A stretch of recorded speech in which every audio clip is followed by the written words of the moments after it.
So I was in Brown's Twitter Spaces yesterday, and a bunch of us were talking about a potential new stadium. So if you have been to FirstEnergy Stadium before, hit that thumbs up icon to start today's show.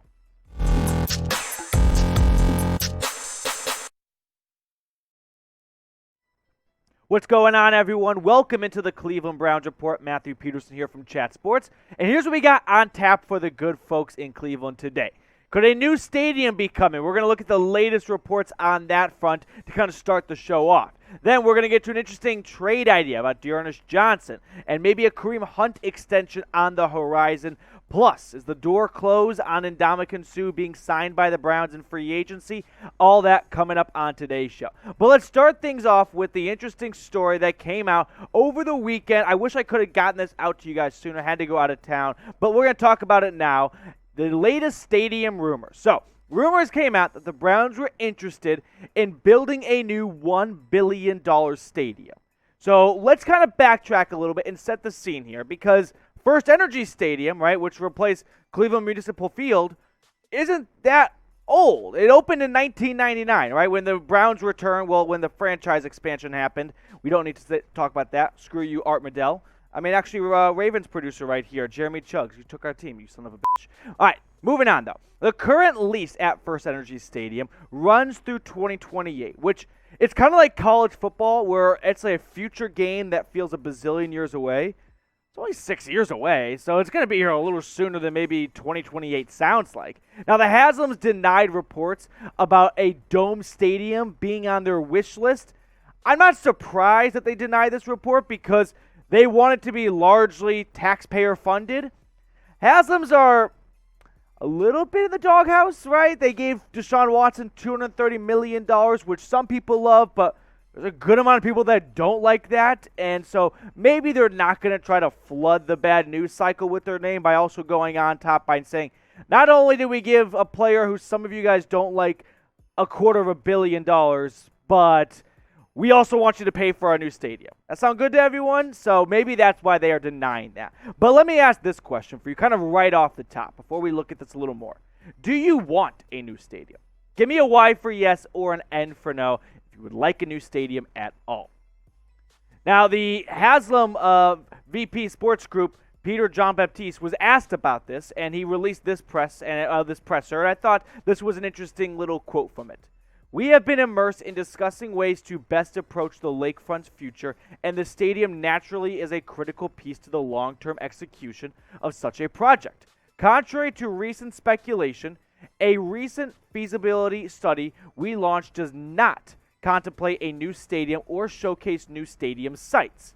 A significant stadium renovation at our current site is the premise of the study, as well as a focus on how to provide accessibility to the lakefront, drive density, and create 365 destination major development opportunities that would include new public parks, retail, office, experiential, and residential spaces.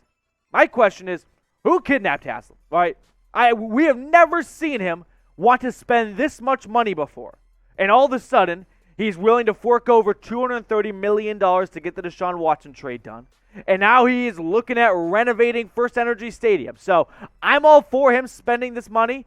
It will be interesting to see if this progresses more and more, how much of it is his money and how much of it is a taxpayer money, because let's be honest, no one wants to have higher taxes, right, when you have a billionaire owner who maybe could fork the bill himself. But, you know, rich people don't stay rich by spending their own money. Now pick one for me, because it doesn't sound like a new stadium is going to happen, but it would be fun. So play this game.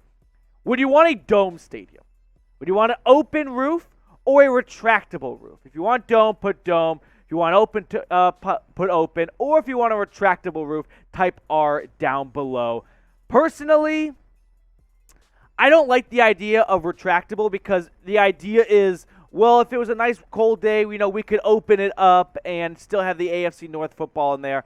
But no, it would stay closed in the winter, and I get it. Like the Raiders game, probably lost 72% because of the bad weather in Cleveland that day in December. But I love AFC North football. I want snow games. I want an open stadium. Next up on the show, a Kareem Hunt extension. Is that on the horizon for number 27 on the Browns? We're going to look at that story and what he said to the media just the other day. But first, if you guys have not subscribed, what are you waiting for? Because we are closing in on 10,000 subscribers. And here's my pitch to everyone watching right now that has not subscribed.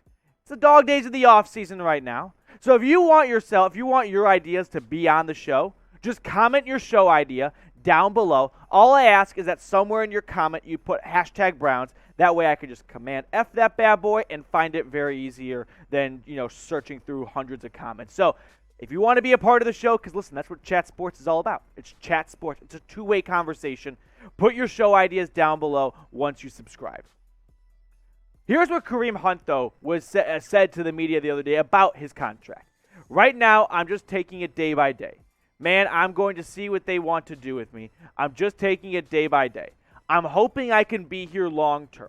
We'll see what God has in plan for me. So, Kareem Hunt is entering the last year of his contract, and he's making just north of $6 million. It's also worth noting that the 26-year-old running back will turn his number age, 27, in August. So, happy early birthday, Kareem Hunt. But is a contract extension high up on Andrew Berry's to-do list? I mean, he's been busy this offseason with handing tons of money out, right? Denzel Ward, David Njoku, Deshaun Watson, of course.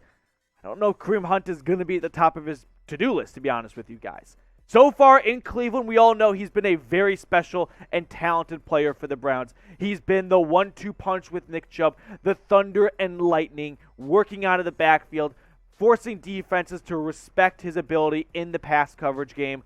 19 total touchdowns, nearly 1,500 rushing yards. Last season, the knee injury limited to about half of a season, right? 9 games. So I think a Kareem Hunt contract extension is extremely dependent on this season.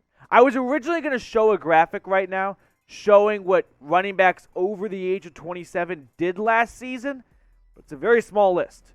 It's Derrick Henry, who's 28, and he's Derrick Henry. He is more than just a generational talent. He is something you never find again. And then there's Melvin Gordon, who I think surprised a lot of people, but he also had half the workload, and so would Kareem Hunt. But I don't think it's going to happen, and let me tell you why. Let's look at the depth chart right here. Nick Chubb got a contract extension last offseason, right, or last preseason. Then you've got D'Ernest Johnson, who, after signing a 1-year deal, you like to think Barry believes he might be the understudy for Chubb or Hunt, but he's also kind of sneaky old, and we'll look at that in a moment. You have Demetric Felton, the second-year player. You just drafted Jerome Ford. So it seems like there is some things prohibiting Kareem Hunt maybe getting that big or getting an extension, whether it's big or not. The biggest obstacle, in my opinion, is Nick Chubb's contract, okay? Next season, he's got a near $15 million cap hit. Now, we know the cap can be real, but it's also a Greek mythology, and it's not always real. So Barry can maybe add some void years on and bring that number down or convert it into a signing bonus. But regardless, as it stands right now, $15 million going to just one running back. When you also drafted Jerome Ford and you brought back D'Ernest Johnson, all that adds up to, it doesn't really feel like Kareem Hunt is a part of Andrew Berry's long-term plans. The heart, to me, says, yes, I would love to see Kareem Hunt finish his career in Cleveland. Just like I wanted to see that for Jarvis Landry.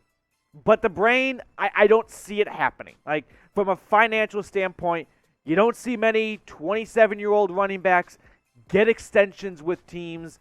I wouldn't be shocked if he has a good season, goes to free agency, and the Browns go, hey, we don't think you're done necessarily, but we like what we saw out of Jerome Ford in his first season and D'Ernest Johnson, so we're ultimately just going to let you walk and, test your luck somewhere else.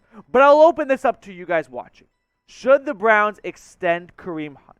E for extend or P for pass? Let me know what you guys would do if you were in the chair of Andrew Berry down below. And also, make sure you follow us on Rumble. That's our proud sponsor today. If you're unfamiliar with Rumble, it's another video platform service that has a really cool feature.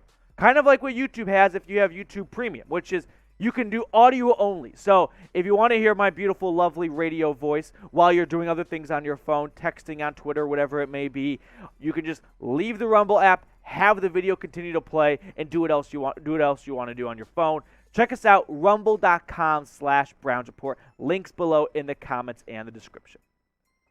Next segment of today's show. Could we see a D'Ernest Johnson trade? Well, Bleacher Report named Johnson as a player who needs to be traded in order to break out. And who do they have him going to? The Atlanta Falcons, which makes a bit of sense because they have nothing going in that department. Cordell Patterson was their best running back last year, and he's not even a running back, okay? So Johnson, if you remember, signed that one-year $2.43 million contract, or worth up to $2.43, with about $900,000 in guarantees. So the guarantees were interesting because why would you guarantee some money and then trade a player, right? That doesn't really make sense on the surface. But what it does do is it signals to other GMs, we're not going to cut him. We just guaranteed him nearly $1 million. We don't believe we're not seeing this as a cut candidate. So if you're out there waiting for us to cut Johnson because he has no guarantees, that ain't happening. Now that he has the guarantees, it's not really in the cards for him to be cut. But we all know D'Ernest Johnson, when he got the rock last year, when he was the go-to running back starting in Week 7, Thursday Night Football against the Broncos, it only has 1 touchdown. We all know it should be 2 and add like an extra 3 yards to that total as well. Week 10, when he got the lion's share of the carries in the Patriots game, went for nearly 100 yards, a third-string running back, just casually going for 100 yards on nearly 20 carries. Not too shabby. Or what about the last week of the season when he was the go-to, bell cow back, 25 carries, $123, and another touchdown against the Bengals. Never forget, the Browns swept the AFC champs last season. But is 26-year-old D'Ernest Johnson really going to replace Nick Chubb? That was what I was talking about earlier. There's a lot of hope or maybe optimism that Johnson could be the understudy for Chubb, but he's going to take over when he's 27, 28? I don't see that happening. So this is the trade idea I would propose. I'm not saying I would necessarily do this because I love D'Ernest Johnson, but 6th-round pick for a third-string running back, at a certain point, maybe you got to, look from Andrew Berry's perspective and him thinking ahead and trying to get some draft capital back. I personally would not do this trade because here's why. The combination of Nick Chubb and Kareem Hunt have missed a total of 16 games over the last 2 seasons. I mean, Hunt missed half of last season. We've seen Chubb since really year 1 have reoccurring knee injuries that take him out for 3, maybe 4 weeks a season altogether. So why move on from something where you're probably going to have your number called at some point, all right? We've seen this time and time again that we can't get a full healthy season out of Chubb and Hunt for an entire year. So why move on from a good backup for just a 6th-round pick? I would not do that. We've got one more story on today's show, but please help me settle this office debate. iPhone or Android? Listen, I was golfing with our NFL expert here at Chat Sports, Tom Downey, last week. He's an Android guy. He was showing me a video of a couple of his swings from the week before. It looked like we were watching tape from America's Funniest Home Videos from the 90s. That's what it looked like on his Android. It was like so pixelated, it was ridiculous. So if you're with me, you're riding with the iPhone crew, let me know down below. Or if you're like Tom, you can put Android, I guess, but let me know which side of the phone debate you land on. I just wanted to wrap up the show with giving you guys the latest on a relatively important name to Browns free agency rumors. That's Ndamukong Suh, because Adam Schefter reported that Suh is unlikely to return to Tampa Bay, and it looks like the Raiders are the favorites. Here's what Ndamukong Suh quote tweeted Adam Schefter's tweet by saying, "Raiders could be fun." It kind of fits, right? We have seen so many players I personally think, look at Vegas as a retirement center. Like, let's go party in Vegas for the last year or 2 of my career, treat it like a vacation, and I'll play some football on Sundays. Not that Suh's that kind of player, but when you're in your mid-30s and you want to maybe go play in a stadium or play in Vegas versus Cleveland, I mean, come on. Who are we fooling here? It's Vegas. It's the Sin City. Wouldn't be shocked if Suh chose that route. So we had a good run. Not going to lie. It was fun talking about Ndamukong Suh. And then the report came out about a month ago at this point, even a little longer than that the Browns are not interested. They're not really interested in the Ndamukong Suh race. And that's fine, because in Andrew Berry, I trust. I believe Andrew Berry, he's actually the one on the practice field every single day. Not me in my nice pink polo. Because if he believes that this young defensive tackle core can get it done, I'll believe him until proven otherwise. I will add this, though. Preseason usually not important, right? It is preseason after all. Maybe different this year. This is going to be a position group that, like, maybe after just 1 or 2 drives, they're still out there competing a little harder than, say, most other position groups, right? So preseason games at that defensive tackle spot will be rather telling to where that group stands in Andrew Berry's eyes, right? Or if Andrew Berry looks at some preseason tapes and he goes, you know what? Some of these guys, Elliott, Winfrey, Bryan, are not coming along as quickly as I would have hoped for, and maybe I do have to go sign someone like a Sheldon Richardson, for example.